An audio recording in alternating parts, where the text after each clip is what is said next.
This podcast is hosted by the Center for the Futures of Native Peoples at Dickinson College in Carlisle, Pennsylvania, USA, which is about a mile from the former grounds of the Carlisle Indian Industrial School. We are working to bring honest interpretations of the Carlisle Indian School that was in operation from 1879 until 1918. We honor the 7,800 Indigenous students from across the United States who came to Carlisle. The Indian School is a significant place of remembrance for our Native peoples. Because of the endurance, strength, and prayers from our people who went to the Carlisle Indian School, many of us are here today.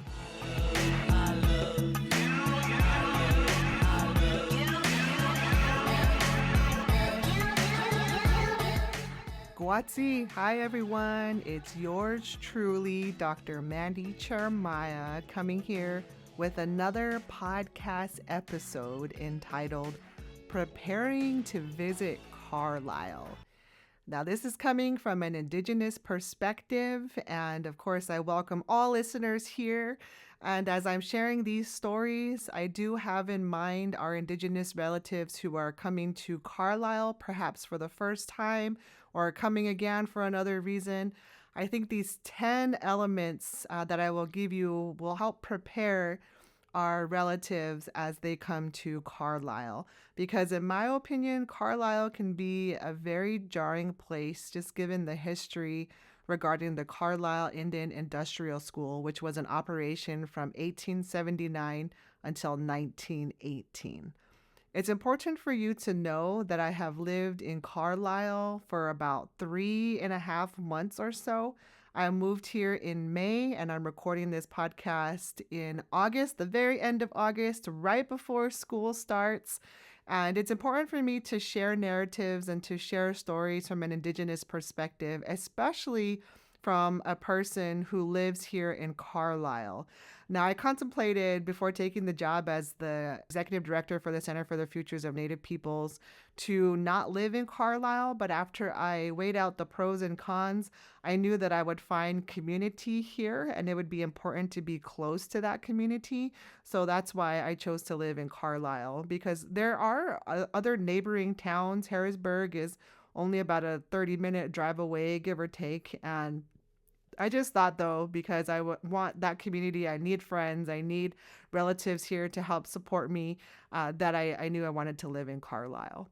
So these 10 topics to remember to consider as you come to Carlisle are, from my perspective. Again, I am an Indigenous woman, a single woman that does not have kids. So this is from my perspective as I have navigated Carlisle as a Pueblo of Laguna woman today. The first thing is the spiritual preparation. It's important to keep in mind what that looks like, especially from an Indigenous perspective.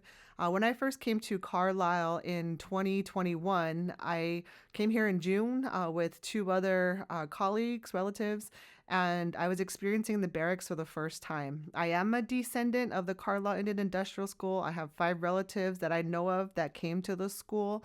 And also Louis Tiwanima, who is Hopi, who is an avid runner and the only Carlisle student who went to the Olympics twice, had a huge impact on my life as well, by way of his clan daughter, who was my faculty mentor and on my dissertation, Dr. Sheila Nicholas, who is a faculty member at the University of Arizona in Tucson. So when I came to Carlisle, I was very intentional about preparing what traditional clothes I was going to wear, what type of moccasins I was going to wear, even my belt, what kind of jewelry I was going to bring, and other things too. Like I did bring my professional camera because I wanted to have original pictures of my experience here in Carlisle. But I spent a lot of time thinking about that. And it's going to be different for each person. But if you bring cornmeal or tobacco, different elements to pray with, make sure you keep those in mind and how you're going to gather those things, how you're going to travel with those elements. But the spiritual preparation is really important. And I spend a lot of time in prayer before I came here. I talked to my family as well. My mom gave me a lot of really good advice and encouragement as I came here. And what to do before I came here, as I was here, and after. So I really encourage you to also seek advice from your elders, from your relatives in your own community about how to prepare to come to Carlisle. The second thing, I could go on and on about this second component, but I think it's important to know as an Indigenous person, as an Indigenous woman, I am very cognizant of how I occupy space. And sometimes I feel like a spectacle here in Carlisle and in Pennsylvania in general. So I'll now share a little bit more about why I feel like that.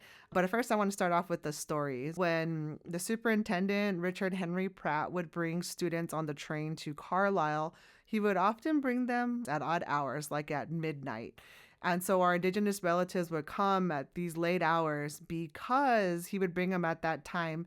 The local community would have an interest in seeing our Native relative, seeing the Indian. And it's important to know that I don't say Indian, I say Indian, which would be spelled like Indian. But could sense, I perhaps have a little bit of insight what our Native relatives may have felt like when they first came to Carlisle and engaged with the local Carlisle community. In my opinion, sometimes I feel like a spectacle here in Carlisle. I am very cognizant of how I occupy space. I do not look like a lot of people who are here at Dickinson College at the campus, but also in the community. I have a presence about me that I believe stands out. I also wear a hat that really also I stand out because of my hat. It's a hat that I get from Thunder Voice Hat Company, which is an awesome Native-owned business. Look them up. I have a couple hats from them. But I have jewelry and I wear, scarves. I carry my presence as an Indigenous woman. All those elements are very important to me. I have long black hair. My eyes are brown. I am a person of color. I'm not like dark like some of our Native relatives, but I am definitely have some tint to me. And as I stand out, like I'm 5'5", and I have very distinct facial features as well. In my opinion, I really do stand out here in Carlisle. And I want to share a few stories with you as I've experienced Carlisle and Pennsylvania. There's a few stories that are really interesting to me. Like recently I went to the gas station Speedway and I was getting some candy bars. And when I was paying, there was two people. There was a cashier and there was a lady who was mopping the floor. And so she came next to the cashier when I was checking out. And she looked at me and I had these about 3 to 4 inch long earrings and they're beaded. And so she looked at me and she was like, "Oh, I like your earrings. Did you make them?" I was like, "No, I didn't make them. I bought them." She's like, "Oh, they're really pretty." And she's like, "I'm 26% Cherokee. I can identify things like that." And I just like smiled. I was like, I didn't really know. Like, I was like, "Oh, okay." And then I just said, "Bye." I got my candy and walked out and just smiled, and I was like, okay, I don't really know how to receive that. So I just smiled and just laughed. I thought that was a really interesting experience. And I was like, how do you get 26% Cherokee? I don't know. For those mathematicians out there, let me know how you can come up with that blood quantum fraction, because I have no idea. But yeah, so that just recently happened. So this summer when I came to Carlisle, I was moved into my own place and I lived by myself, and I was looking for a mattress. So I went to one of the local mattress shops and I walked in. I have this shirt. On the front, it says NTVS, like natives. And it's also another clothing brand. So I highly recommend you look them up. They're out of Minnesota. But as I was looking around for mattresses, the guy had helped me and he asked me, "Are you from the plains?" And I was like, "Nah, I'm not from the plains." And just smiled at him and, just continued to asking him, telling him, asking questions about mattresses and so forth. And so when we sat down and I bought a mattress and, paying for it and getting, giving him my address and stuff, where to ship it. And so I was talking to him and he's like, "I have a question for you." And I was like, "Sure, what?" He's like, "What do you think about Native American mascots?" And I just shared with him that in regards to like the Washington Commanders, I was like, if you put in a different name in there, like the Washington Whites, that does not make any sense. And so I was like, yeah, I'm for like native mascots at that national level, these pro sports, like changing their names.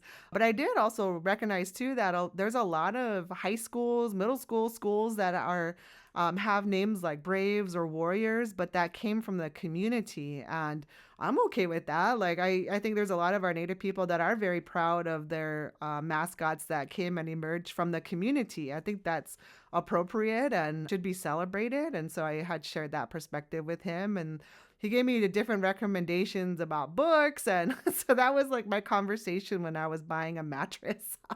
Definitely not something that I was expecting. There was another time I walked into a gas station and I had a dress on, my jewelry, like my turquoise, and I had my like turquoise blue hat on. And I was checking out, and the cashier was like one of those self checkouts, and the cashier was looking at me. And I already know like people scan me, like it's really fascinating. But she looked at me and I knew she was going to say something, but she was like, "You look nice." And I was like, "Thanks." And so I just walked out and that was it. And then another time I went to a gas station and I had like my hat on and I walked in and this officer did like a full body check. And I was like, is he going to say something to me? But no, just walked by and I was like, okay. So when I go to different establishments, like, I don't know, I just draw attention, I guess. I don't know. This other time I was at TJ Maxx, which is like right down the road from the college. I say down the road, everything is down the road in Carlisle because everything's so close. But less than a mile from here, I'd say, is TJ Maxx. And I was, shopping for stuff for my apartment. And I was at the discount shelves and just shopping around. And I had this, like, I had turquoise earrings on and I had this really pretty silk turquoise shirt on. And I was shopping and this one lady like approached me. She's like, "Are you Native American? Where from? How much?"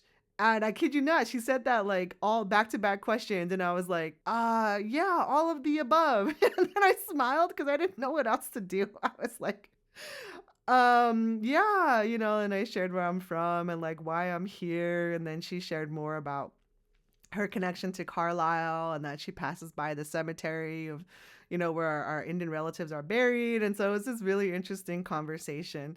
And then another time too, I went to when I was flying out of Harrisburg at TSA, I gave them my driver's license and it has Alaska on it, like my Alaska license. And I had my hat when I travel. And so I was going through security and this lady looked at me and she's like, "Indian?" And I already knew what she was asking me. And I was like, "Yeah." She's like, "Oh, I figured by your license." And then she took her finger and like moved it up and down like she was like scanned my body kind of. And I was like, "Yeah." And then I just walked through. She's like, "Oh, I figured because Alaska, your license." And I was like, "Oh, okay." So I don't know. These are very interesting experiences to me. Like, if I could sum it up, people want to know who I am, what I am, how much of what I am, what I'm doing here, and where I'm from. So, that's been my experience. I figure if I was probably with somebody else, I might not get these interactions. I don't know. I still might get them. I have no idea. But that is some of my interactions that I've had here in Carlisle. So you can see and get better insight of why I feel like a spectacle here in Carlisle sometimes. And I've talked to, my other white relatives here in Carlisle, and I want you to be mindful when I use the word relative, that relates to people who I am blood related to. It relates to people that I connect with in the community who are not relatives by blood. Like I use relatives like it's a part of community. Like, and so when I say like my white relatives that are here at Dickinson, these are my friends, these are my colleagues.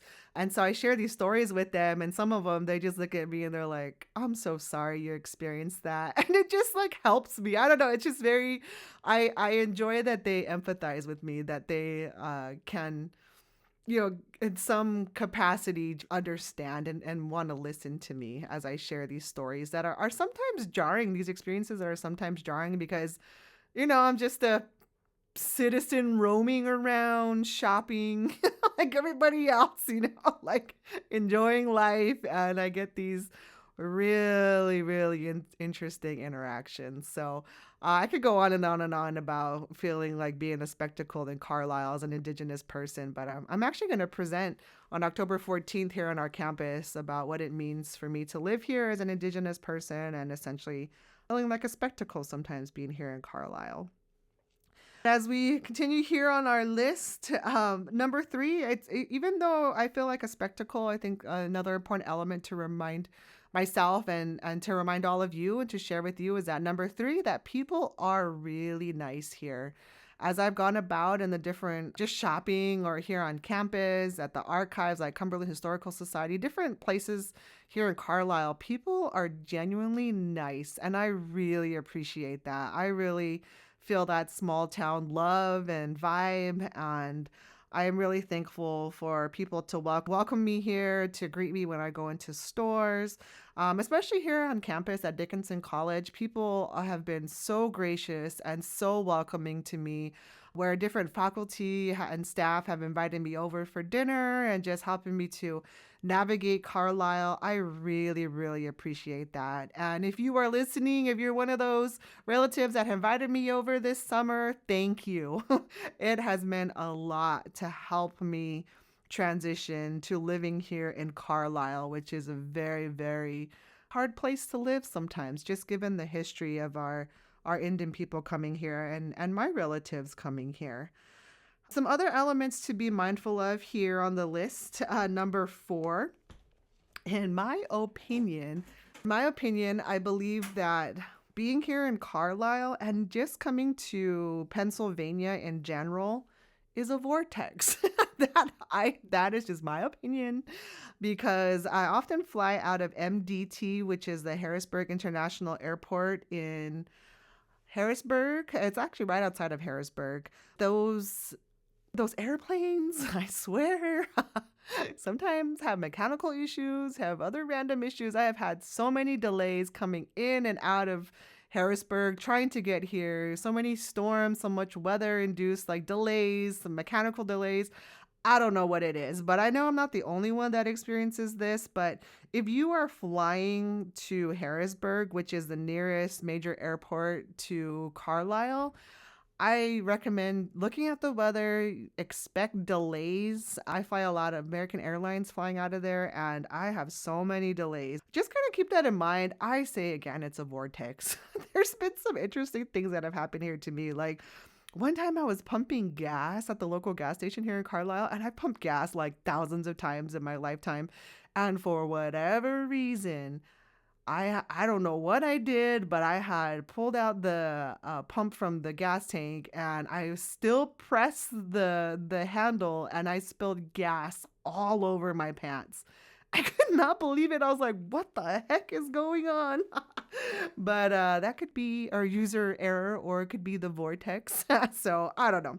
But just be mindful, like traveling here, I think there's a spiritual component too. There's just a lot of history here. Not too far from here is Gettysburg. It's only like a 45-minute drive. And Gettysburg, of course, is a significant place in our American history with the Civil War. And within a span of a few days, there were, I believe it was like 50,000 people that died. That is a lot of people that passed. And I just think in general, when you travel to Carlisle, just keep that in mind, that there may be delays, or even when you're here driving in Carlisle, which is a fifth thing, is that keep in mind like the roads here, I believe are different in my opinion. Like the roads, like you remember those Hot Wheels tracks? Like I remember in the 1990s, I'd see these commercials for these Hot Wheels, those cars. There's like tons of different vehicles. And with those vehicles, you'd have these cool tracks that you could make. I think here in Carlisle or in Pennsylvania in general, that there's these Hot Wheels roads. And so my advice is to use the Google GPS, the app, instead of Apple Maps, because I think that's a lot better here. It's helped me navigate a lot better than the Apple Maps. So keep that in mind. There's also tolls here, toll roads that you got to pay. I mean, I grew up in New Mexico, Arizona, and lived in Alaska. There are no toll roads there. So coming here to the East Coast, you want to be mindful of that there are toll roads. Number 5, be cognizant of the weather here.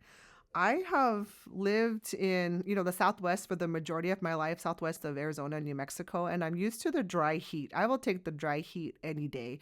I'm used to, like, in Arizona, like in Tucson where I lived for like 16 years, the temperature would reach like 110 degrees, but it'd be dry heat. That's like the type of weather where you walk outside and it feels like the oven door just opened, or you get in your car and you like burn yourself on the seatbelt, the metal on the seatbelt, and you touch the steering wheel and you feel like you need an oven mitt to touch the steering wheel. Like it's like hot, hot. But I would take that any day over humidity. So when you come here to Carlisle, to Pennsylvania, know that it is humid. And another element too with the weather conditions here that really was a surprise to me was the amount of rain that comes through. But not only like the amount, like sometimes there have been some rainstorms here where it feels like and looks like, seems like that the sink faucet is on and the rain just comes down and it's so powerful and so strong. And I typically don't use an umbrella, like I haven't, but here in Carlisle, I definitely do. That is very different to me.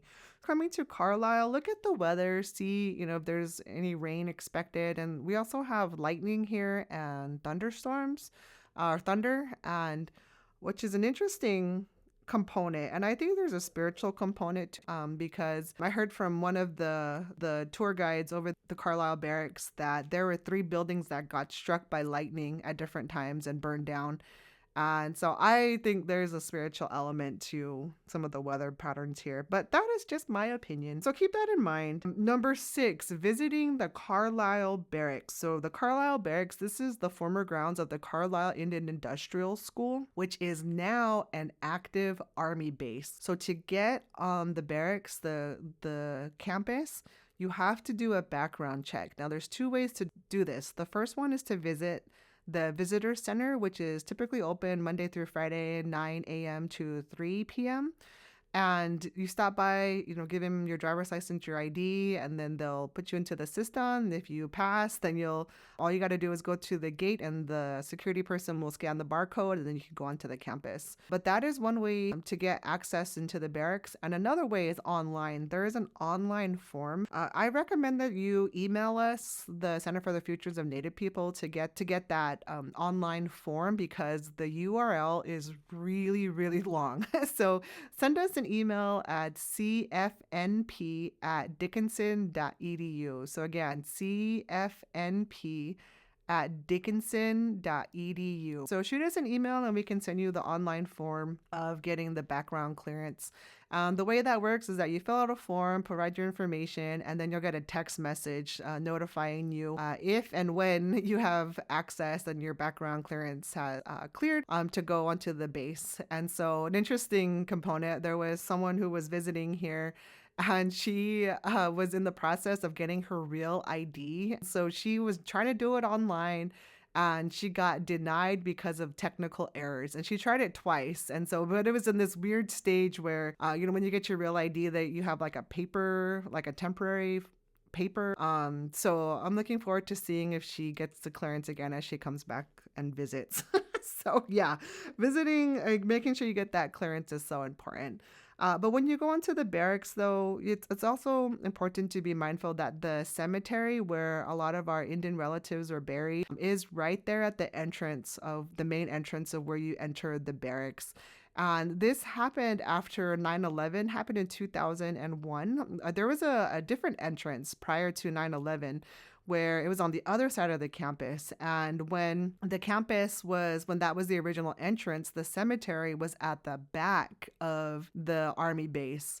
But after 9/11, because of security enhancements, they moved the entrance to where the cemetery is. Like it's across the road from where the cemetery is. So now it puts the cemetery like front and center when you are entering the campus. So be mindful of that because I think sometimes if you're going there for the first time, it could be a really emotional experience when you see the headstones there. And when you go into campus, in my opinion, it looks like the backlot tour at Universal Studios Hollywood. So for those who may not have been to Universal Studios in Hollywood and taken the backlot tour, in my opinion, the Army base looks like a movie scene. It is very manicured. There's pretty green grass that's mowed. There are beautiful duplexes and houses, beautiful cars.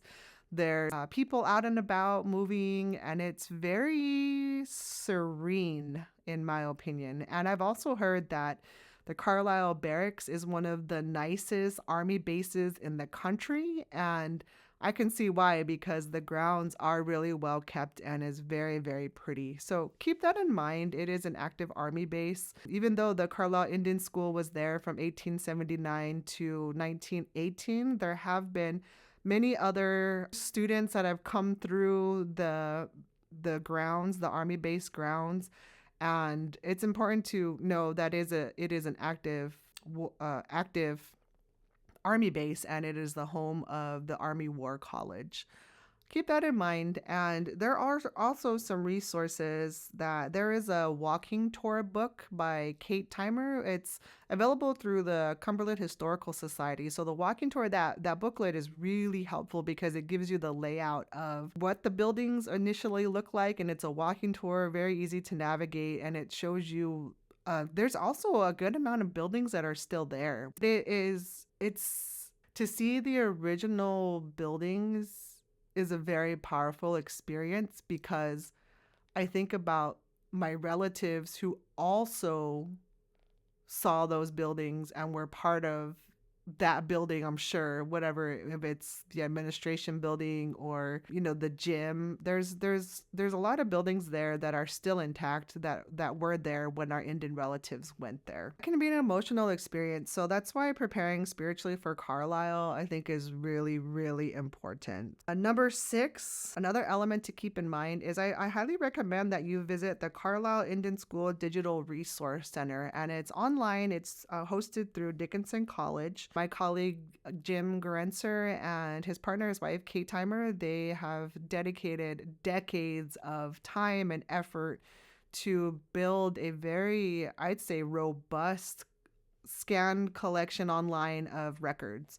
And that is a really helpful resource, especially if you're a descendant of the Indian school. Look, there's a search bar there. You can put in your relative's name. And don't be discouraged if you don't find your relative's name. It could be a matter of finding how they were, for lack of better words, tagged, like how they were written down on the cards, the student info cards. For example, there was a lot of errors too. So, for example, my family, I just recently found out within the last month that Mary Bailey, one of my relatives, great grandma, that she went to the Indian school from our village in New Mexico, Powati, and she came to Carlisle Indian School, and on her student info card, her name was Mary Bailey, written as Mary Bailey, but the tribe was written as Sionia, which that is her last name and not the name of the tribe. So that was inaccurately written down on her student info card. And it wasn't until one of my aunties had found that mistake and found that she is one of our relatives from our village.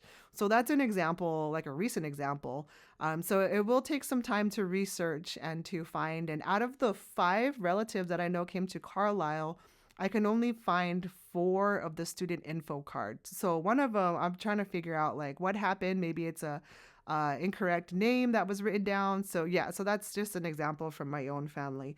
But spend time on that resource center. If you have questions, I definitely recommend that you reach out to the site administrator, which goes to our archives, the staff here at Dickinson College, to the archives, and they are able to answer questions. Yeah, check them out before you come to Carlisle. That is a really helpful resource. Number 8, I recommend that while you're here, if you have time, to visit the Cumberland Historical Society and also Dickinson College Archives. Both have pretty amazing original items from photographs from the Carlisle Indian School. Over there at Cumberland, I recommend that you go to their website and reach out to the staff because it's helpful if the staff know that you're coming. Because if you have like a special interest like the band or sports or maybe a certain relative taken in a picture that is well known, they can pull these elements for you so that when you get there, it's easier to go through some of the content. Because like when you go there, like it's a really powerful experience to see those original documents.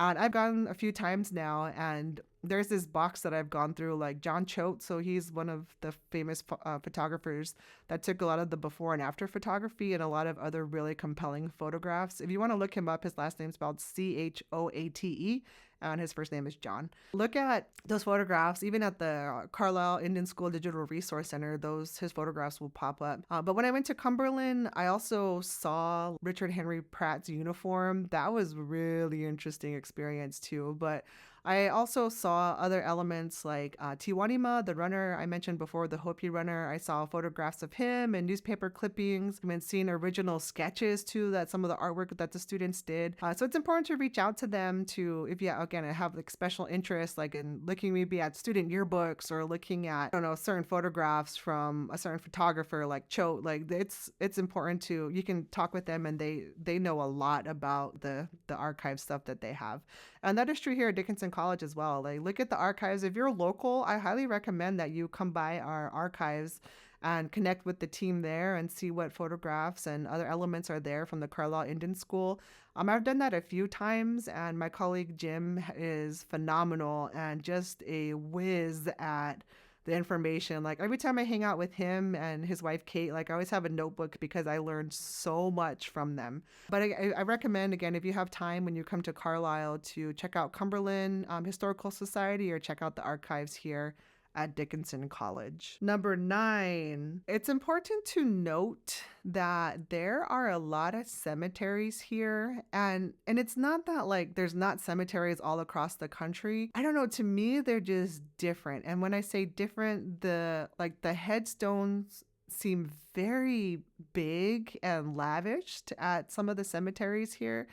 And I don't know if there's a lot, or I don't know, they just stand out to me at minimum. Like, Gettysburg is not that far from here. I personally don't go to Gettysburg by myself. I go with somebody because it's just, for me, in my opinion, it's a heavy place. Like, of course, because there's a lot of death there. So I don't know. I recognize that a lot of our Native people have various traditions in regards to death, what that looks like, or even talking about death. So just be mindful of that. When I first came here on May 13th, my sister and we got an Airbnb, and I didn't even realize that there was a cemetery less than a quarter mile from where we were staying. That was a little jarring. I was like, I should have looked at the map to see exactly like where in the town we were at. Just be mindful that this place has a lot of history to it. And that is definitely something that has stuck out to me.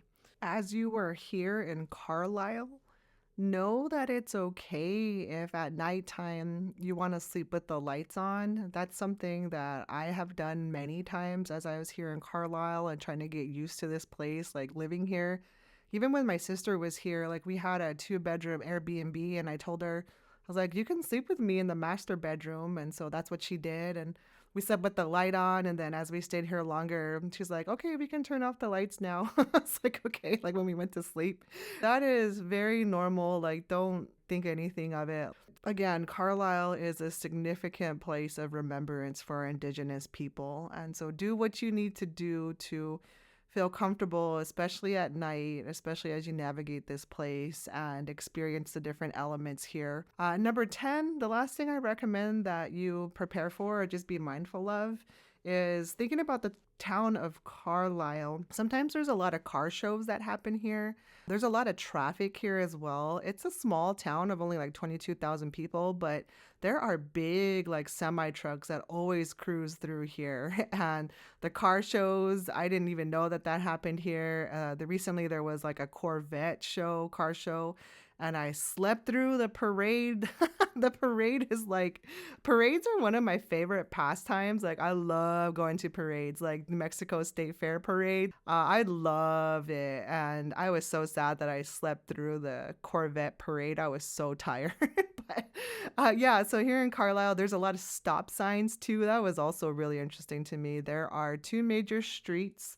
It is Hanover and High Street. Those are the 2. They intersect, and in between that are just a bunch of stop signs. So keep that in mind. Also, street parking too is something here, like, living in Alaska, New Mexico, Arizona. Like, I didn't do a whole lot of parallel parking. Here, there's a lot of street parking, so be mindful of that. If you're driving, I hope you know how to parallel park. Just kidding. But yeah, just kind of keep that in mind.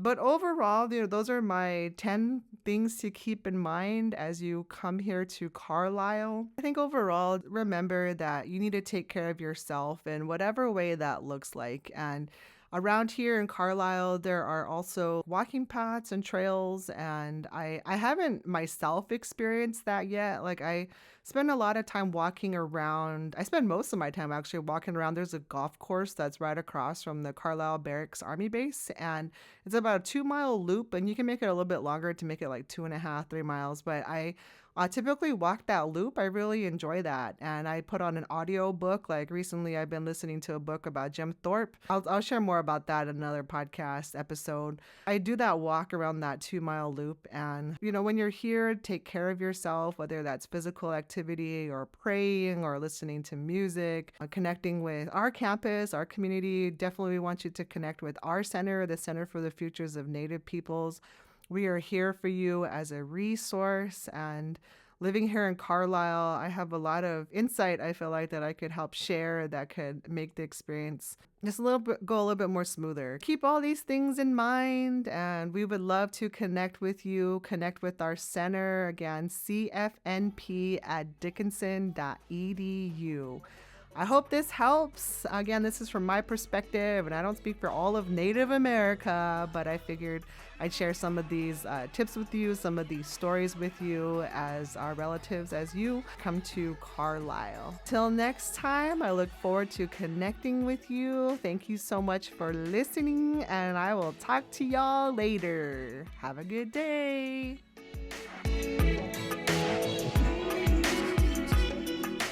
If you want to learn more about the Carlisle Indian Industrial School, visit the Carlisle Indian School Digital Resource Center at carlisle.indian.dickinson.edu.